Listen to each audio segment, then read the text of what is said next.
So with every book talk comes a drink that I will be drinking. Today's drink is actually going to be a mocktail version of a lemon drop with some lavender. So let me just show you guys what that looks like here. And I'm gonna mix it up a little bit just so I can taste a little bit of the lavender. And bottoms up, I guess. Pretty good. Anyway, hello you guys, welcome to my channel. My name is Stephanie and here we talk about books, wellness, pretty much anything I feel like talking about at the moment. And it has been a while since it's been a while since I made a book talk video, so why not get to it? I'm gonna actually kick this off with an Amazon First Reads. We will be talking about Olivia Strauss is Running Out of Time by Angela Brown. Alrighty, right onto the book description. So on the Kindle over here it says, a woman has no choice left but to enjoy the adventure of life and its surprises in a funny and emotionally moving comedy of errors about the gifts of growing older. Olivia Strauss is turning 39. No major milestone. She still considers herself young, at least young enough to assume she has decades, emphasis on the plural, to check the unchecked boxes of her life's to-do list. Ballerina? Too late. But not too late for poet. Or for reigniting the romantic spark in her marriage, spending more quality time with her son, switching careers, learning how to cook, or even dyeing her hair a bright bohemian pink. She'll get to do that one. There's time. Until Olivia's best friend Marianne gives her a birthday present she could have lived without. It's a visit to a trendy wellness clinic with a state-of-the-art genetic test that can predict the exact date of one's death. It's just what Olivia's always wanted, an expiration date. As for her aspirations, who knew they were limited time offers? One thing's for sure, Olivia's got a lot of living to do. At this point, what could go wrong? So that is the book description. It is about a 39-year-old woman named Olivia Strauss, and we're following her journey as she goes through a lot of reflection about her life from her past, and we get a lot of glimpses of that past. And yeah, we're just pretty much following her journey and how she handles finding out that she only had 1 year to live.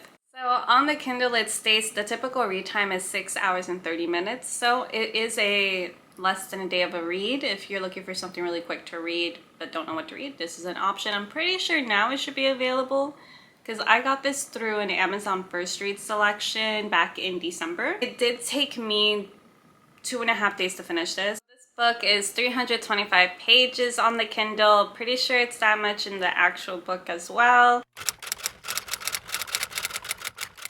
So here is the cover of the book in black and white on Kindle. I will have a colorized version somewhere on this section. As you can see, there is a birthday cake, and that definitely drove me to getting this. I am very judgmental on book covers, so anything with a cake has my interest, or dessert in general.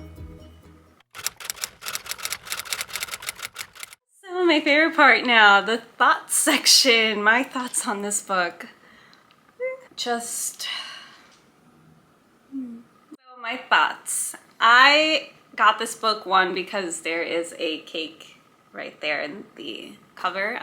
I love dessert, so I have another book that has a cake on it, and it's actually a nonfiction novel. It's called Sorry I'm Late, I Didn't Want to Come. But cake, I love cake, so why is there cake here? I'm so interested. And the storyline as described in the book description drove me to getting the book as well, and it was on Amazon First Reads. It was a part of a selection of books that I had to pick from for that month. You get 2 books for free, which is pretty gnarly. So I got this book and I'm like, ooh, this sounds interesting. You know, like, we'll see what this is about. But if I'm gonna be really honest, so not all books are going to be a hit. Of course, even me, I'm gonna run into some books that I'm just not a big fan of. And this book, although the summary was amazing, interesting, it just wasn't a hit. And a lot of the time, we didn't get too much perspective on her best friend. And totally fine, because I guess the story wasn't about the best friend entirely, of course not. It was about Olivia, but it was just too much for me when the book focuses way too much on just the one character, because it makes the character come off as narcissistic and just very selfish, which is how I perceived the character Olivia. And I'm not gonna lie, like, I had a hard time finishing this book. I started getting overwhelmed because I'm just like you're really not gonna make time to listen to your best friend? Like, your best friend only, like, Marianne only wanted Olivia to read the articles that she's written, and Olivia couldn't even do that. It was honestly overwhelming for me to read just about Olivia all the time. I love books that create a twist, and if it's gonna be predictable, I want to see a good progress and great character development that comes with it, so that it can, like, mesh into a wonderful play out of events. This book, I didn't get this. I didn't get this. I didn't get this. I didn't get any of this. And this could just be me, but I also didn't have too much imagination going into this book either. I love books where I can create the scenario in my head, whether it's me in this story or somebody else. I could picture somebody in this story. I could picture what the character looks like. I could picture who this character would be played by. And then just, let my imagination go wild. This book, I was just reading the words. There was really no imagination. I felt like Squidward when he entered the imaginary box. Like that. I couldn't. There's a moment where even Marianne is telling Olivia that it's okay to be happy with what you have right now and still have things you want to change about yourself and about your life. It's okay. But Olivia was just so caught up in the past on how, like, she used to do this. She wished she had done that. I wonder what would have happened if something else happened. And she just, like, complained so much. I won't say that the writing style was, like, horrible, because it wasn't horrible, but it just lacked imagination, and it lacked just being able to understand the other characters and everything. Like, it's just so much focus on her and her negativity and her, like holding on to the past and not focusing on what's happening to her right now and what could be in the future. Like, she was just so... I am rating this 3.25 or 3.7 stars out of 5, because again, it's not like it was a book that I was able to just give up on within a few pages, because I've had some books where a few pages in I'm like, you know what, I can't read this book, it's just not for me. Again, the plot of it is very interesting, and the setting being in New York was also very interesting, because of course New York is that place where I feel like so many things could happen and then nothing could happen all at once. Like, there's just... New York was the perfect setting for this book, definitely, because it does show, like, how everyone is very busy with their lives. Everybody is doing so much and trying to get so much stuff done. When do we ever take the moment to just sit and reflect on what we have now, just being in tune with the moment and being appreciative of the things that we do have? Anyways, that was my little thought / rant about this book. Again, I didn't hate this book, because if I hated this book, I would have dropped it less than halfway in and put it on my don't read list. There were also moments where it was just like, she just leaves. And I'm like, where are you going? Are you Blake in her character as Serena from Gossip Girl? Like, what's going on here? So, and there were just other things that, like I mentioned before, that it didn't, you know, it just didn't hit the way I wish it would hit. Because I'm also comparing this to They Both Die at the End, for example. You know what's going to happen. You know that they're going to die. It's just a matter of how is this all going to play out. And I feel like the play out of all this just wasn't hitting the way I wish it would. Though this book wasn't like a 4 out of 5 star rating for me, there are some things I did highlight that really spoke to me and really had me thinking for a second, despite all the things that were happening.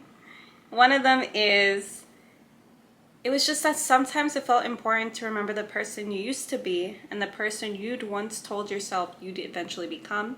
Felt that was very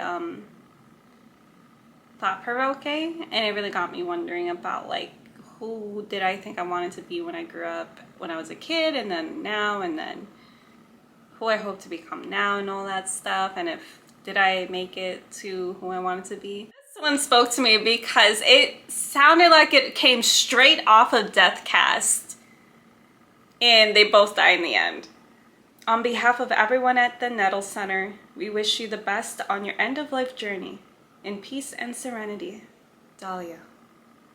It reminded me of the Deathcast line. So it says, where is it? Oh my god, I just had it. And Timothy, on behalf of everyone here at Deathcast, we are sorry to lose you. Live this day to the fullest, okay? And funny enough, the character's name is Dahlia. And there is a character named Dahlia in They Both Die at the End series. So I'm trying to understand, like, did the author get inspiration from those books or what? Because she didn't mention it in the acknowledgement section. So either this is just a coincidence or she actually did get the idea from the series. In conclusion, I rate this 3.25, between 3.25, 3.7 stars out of 5. It was not my favorite read, but I finished the book and I did enjoy parts of it. The highlights that I have on my Kindle, I really enjoyed those moments.